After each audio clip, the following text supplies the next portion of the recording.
और आइए आज की दूसरी बड़ी खबर आपके सामने पेश करते हैं। आम आदमी पार्टी, इसके भविष्य पर एक बहुत बड़ा सवालिया निशान लगता दिखाई दे रहा है। सबसे बड़ी दिक्कत तो यह है कि आम आदमी पार्टी जो कि आंदोलन से जन्मी थी, आज जिस आंधी के साथ वो खड़ी हुई थी, आज आम आदमी पार्टी के सामने वाकई में एक बहुत बड़ा प्रश्न चिन्ह खड़ा होता दिखाई दे रहा है कि क्या वाकई में आम आदमी पार्टी उसी तरीके से खड़ी रहेगी या टूटती दिखाई देगी। आइए आपको दिखाते हैं कि आम आदमी पार्टी से जुड़े तमाम लोग एक के बाद एक कैसे अलग होते दिखाई दिए। शाजिया आलमी जो कि आम आदमी पार्टी से जुड़ी थी, अलग हो चुकी हैं। विनोद कुमार बिन्नी अलग हो चुके हैं। उसके अलावा अश्विनी उपाध्याय ये भी आम आदमी पार्टी से अलग हो चुके हैं, बीजेपी में अब शामिल हो चुके हैं। मनिंदर सिंह धीर ये भी अलग हो चुके हैं, स्पीकर थे आम आदमी पार्टी के सरकार के दौरान। हरीश खन्ना अपने आप को पार्टी से अलग कर चुके हैं। कैप्टन गोपीनाथ जिन्होंने लोकसभा के दौरान चुनाव लड़ने की बात कही थी, वो भी अब अलग हो चुके हैं। टीना शर्मा भी अपने आप को इन्होंने आम आदमी पार्टी से जोड़ा था लेकिन अलग हो चुकी हैं। अंजलि दमानिया जो कि प्रमुख चेहरे के तौर पर रही थी मुंबई में और महाराष्ट्र में, वो भी अपने आप को आम आदमी पार्टी से अलग कर चुकी हैं। ये तो कुछ एक चेहरे हैं जिन्हें हमने आपके सामने पेश किया, लेकिन आम आदमी पार्टी से बहुत सारे लोग अलग हो चुके हैं। अब सवाल यहां पर यह खड़ा होता दिखाई दे रहा है कि क्या आम आदमी पार्टी के आगे अब ब्रैकेट में अरविंद केजरीवाल लिखना पड़ेगा, क्योंकि ऐसा लगता है कि जिस तरीके से एक जमाने में कांग्रेस आई, यानी कि कांग्रेस इंदिरा बनाया गया था, उसी तरीके से अब आम आदमी पार्टी के, यानी कि आम आदमी पार्टी केजरीवाल बनना ना पड़ेगा। हम आपको यह भी दिखाना चाहेंगे कि अंजलि दमानिया ने अपने आप को आम आदमी पार्टी से अलग कर लिया है। उन्होंने ट्वीट पे लिखा है कि मैंने अपना इस्तीफा दे दिया है। जिन सिद्धांतों के लिए वो अरविंद केजरीवाल के साथ खड़ी हुई थी, विधायकों की खरीद फरोख्त के लिए उन्होंने कम से कम आम आदमी पार्टी के साथ अपनी आवाज को नहीं मिलाया था। सवाल यहां पर यही खड़ा होता है कि आखिरकार विधायकों की खरीद फरोख्त का यह क्या मामला है। न्यूज नेशन ने सबसे पहले इस पूरे मुद्दे को आपके सामने पर्दाफाश किया था। हमने हमारे कार्यक्रम के दौरान आम आदमी पार्टी के कार्यकर्ता राजेश गर्ग ने इस पूरे मामले को आपके सामने सबसे पहले पेश किया था और वो ऑडियो रिकॉर्डिंग सुनाई थी। जाहिर सी बात है उसकी सत्यता पर अभी भी सवालिया निशान लगा हुआ है। आम आदमी पार्टी का कहना है कि उस ऑडियो रिकॉर्डिंग को उन्होंने जांच लिया था, परख लिया था और ऐसे में उनका कहना है कि यह अरविंद केजरीवाल की आवाज नहीं है। सवाल यहां पर यह खड़ा होता है कि अगर ये अरविंद केजरीवाल की आवाज नहीं है तो फिर आखिरकार ये खरीद फरोख्त की बात सामने कहां से आ रही है। इसका खुलासा ऐसा बताया जा रहा है कि प्रशांत भूषण करने वाले थे, लेकिन उससे पहले राजेश गर्ग ने इस ऑडियो क्लिपिंग का खुलासा कर दिया है। सवाल यहां पर यह भी खड़ा होता है कि अगर ये ऑडियो क्लिपिंग खराब है या इसकी जांच की गई है तो जांच किसने की है, किस लैब से इसकी जांच कराई गई है।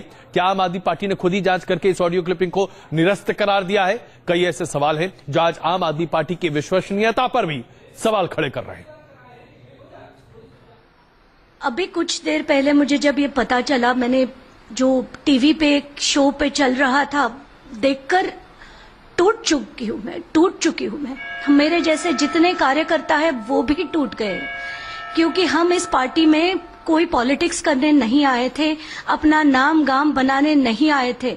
जो हजारों कार्यकर्ता जो बोर्ड पकड़ के खड़े रहते थे, 2-2, 3-3, 4-4 घंटे हर गली की खाक छान रहे थे, वो इसलिए कर रहे थे क्योंकि उनकी एक आशा थी, एक सपना था कि आम आदमी पार्टी एक अलग पॉलिटिकल पार्टी ये नहीं है, ये एक इतिहास बनाएगी।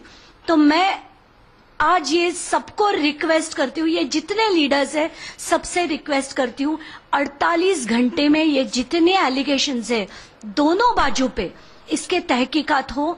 मैं पूरी मदद करने को तैयार हूँ एडमिरल रामदास को, वो इसके तहकीकात करे, वरना हम सब, एटलीस्ट मैं अपनी बात करूंगी, मैं अपने घर में सुकून से बैठ जाऊंगी। मैं कोई पॉलिटिकल पार्टी में जाने के लिए नहीं आई थी। देखिए, अभी जो भी चीजें हैं मैं उससे भी अवगत नहीं हूँ, लेकिन जो भी इस तरह के संगठन से संबंधित जो भी प्रश्न हैं वो संगठन की जब कमेटी बैठेगी उस पर विचार करें। तो उनका कहना है कि केजरीवाल जी ने उनसे खास तौर पे पिछली बार ये कहा था कि तुम कांग्रेस के विधायक तोड़कर लाओ, ये उनके पास ऑडियो प्रूफ उन्होंने रिलीज किया है। चल भी रहा है सर। दामनिया जी ने ये कहा कि उन्होंने साथ केजरीवाल का इसलिए दिया, सिद्धांतों पे दिया था, ये सब करने के लिए नहीं दिया है। जो भी तथ्य है वो कमेटी के सामने रखेंगे, कमेटी बैठेगी उस पर कार्रवाई करेगी। आप में सर जो दरार है उस पर क्या कहेंगे? 60 कम से कम 50 MLA है जिन्होंने लिखित तौर पर लिख के दिया था कि योगेंद्र यादव, प्रशांत भूषण दोनों को हटाया। देखिए, जिसको जो भी कहना है, संगठन का प्लेटफॉर्म है, उस तक बात आएगी और संगठन बैठेगा, उस पर विचार करेगा। आपकी राय क्या? दो तरह की बातें आम आदमी पार्टी से निकल कर आती दिखाई देती है। एक तरफ तो संगठन के भीतर बातचीत करने की बात कही जाती है और दूसरी तरफ हर कोई चिट्ठी को जारी करता दिखाई देता है और चिट्ठी के जरिए बातचीत होती दिखाई देती है। इस बीच राजेश गर्ग ने एक तरह से सनसनी फैला दी जब न्यूज नेशन से चर्चा के दौरान उन्होंने ये बात कही कि दरअसल खरीद फरोख्त की राजनीति में लिप्त रहे हैं अरविंद केजरीवाल। और उन्होंने यहां तक आरोप लगा दिया कि अरविंद केजरीवाल के साले दरअसल पैसा लेकर टिकट की खरीद फरोख्त करते दिखाई दे रहे थे। उससे भी कहीं ज्यादा सरकार बनाने की कोशिश करते हुए अरविंद केजरीवाल ने दरअसल अपने सहयोगियों से कहा कि कांग्रेस को तोड़ दिया जाए। क्या वाकई में इसी तरीके से आम आदमी पार्टी राजनीति करना चाहती थी? उन्होंने तथाकथित तौर पर एक ऑडियो क्लिप भी सुनाया जिसकी सत्यता पर न्यूज नेशन कोई भी स्टैंड लेने को तैयार नहीं है, क्योंकि न्यूज नेशन उसकी सत्यता सत्यापित नहीं कर सकता। लेकिन उस ऑडियो क्लिप के आधार पर राजनीति तेज होती दिखाई दे रही है और अंजलि दमानिया ने ही उस ऑडियो क्लिप को आधार बनाकर अपना इस्तीफा सामने रख दिया है। जाहिर सी बात है, दाल में बहुत बड़ा काला है। देखिए क्या कहना है राजेश गर्ग का।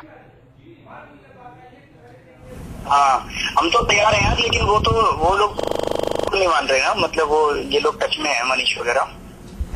मैं बताऊं आपको, अब आप तो इसको 6 को अलग करवाने का ही शुरू करवाओ कि 6 लोग अलग करके अपनी पार्टी बना के और हमें इस बाहर से समर्थन कर दें। ये कांग्रेस का तो नहीं होने वाला, मैं बता रहा हूँ आपको, 1.5 महीना हो गया। ये 6 लोग अगर अलग टूट के ये बीजेपी को जा रहे थे, बीजेपी में जा नहीं पाए क्योंकि इनमें 3 मुसलमान हैं, मुस्लिम है वो। इस ऑडियो क्लिप को जारी किया उन्होंने न्यूज नेशन पर। उन्होंने सबसे पहले बातचीत के दौरान इसे सामने रखा और अब इसी के आधार को बनाकर अंजलि दमानिया ने अपना इस्तीफा भी पेश कर दिया है। आम आदमी पार्टी की बगावत सड़क पर अब सरेआम दिखाई दे रही है। अरविंद केजरीवाल के समर्थक और विरोधी एक दूसरे के खिलाफ आरोप लगाने के लिए चिट्ठियों का सहारा लेते दिखाई दे रहे हैं। टीम केजरीवाल पर सबसे तगड़ा वार योगेंद्र यादव और प्रशांत भूषण ने किया। उन्होंने पार्टी में जारी अंतर्हकलह पर एक विस्फोटक चिट्ठी जारी की है, तो दूसरी तरफ से आम आदमी पार्टी के 60 विधायकों ने अरविंद केजरीवाल को चिट्ठी लिखकर योगेंद्र यादव और प्रशांत भूषण को बाहर निकालने की मांग की है। जाहिर है आम आदमी पार्टी टूट के कगार पर खड़ी है।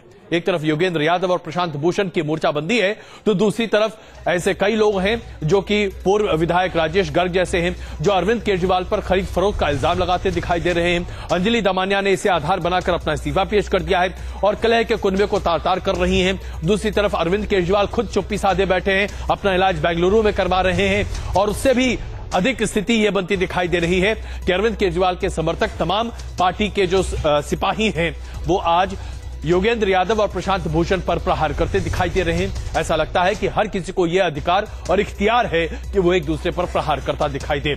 आम आदमी पार्टी में सिर फटौवल सरेआम है। कुछ प्रश्न पूछे गए थे, हमने जवाब दे दिया है। हम फिलहाल इसके बाद मौन रहना चाहते हैं और सब साथियों से, पार्टी के सब साथियों से, कार्यकर्ताओं से आग्रह करना चाहते हैं कि कुछ समय हम सब अब चुप हो जाएं, समय दें अपने आप को, पार्टी को, सब लोगों को। बस यही मुझे अनुरोध करना है।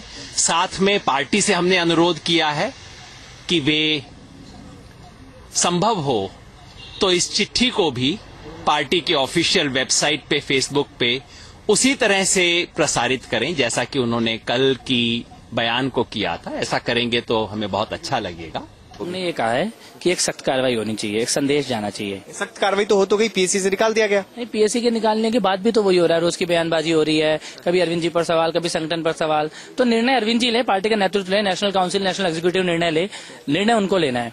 लेकिन इससे मतलब ये तो नहीं है कि पार्टी से ही इन्हें निकाल देना चाहिए, ये तो आप लोगों की मांग नहीं है क्या? नेतृत्व तो निर्णय ले, लेकिन हमें लगता है कि जो भी कदम हो वो ऐसा कदम हो जिसका संदेश नीचे तक जाए। ये पार्टी ऐसे नहीं चल सकती, कोई इस पार्टी में रहे भी और इस पार्टी को खत्म भी करता रहे।